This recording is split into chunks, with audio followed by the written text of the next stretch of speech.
everyone, it's Tim from Your Six Studios. Today in this video I'm going to show you how to remove your lock screen on your Samsung phone. So if you got this lock screen, this pattern, this pin, maybe biometrics or something, it doesn't recognize you, well, we can just type it in right now, but we can remove it off our phone. If we go to the top right, go to settings, scroll on down, go to lock screen right here. And then we go to screen lock and biometrics. Type it in one more time. And then we can just go to none. Now I don't really recommend none. I'd probably go to swipe.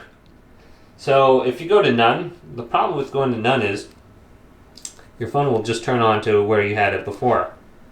So sometimes you might accidentally butt dial people or change your apps around.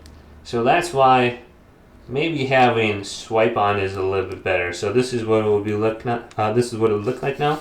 You have the screen. So if you're trying to butt dial someone, you first have to swipe.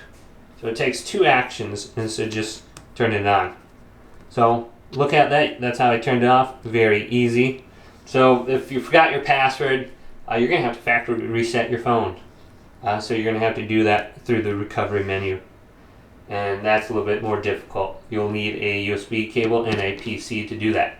So hopefully this video did indeed help you out. Leave it a big thumbs up and subscribe my channel down below.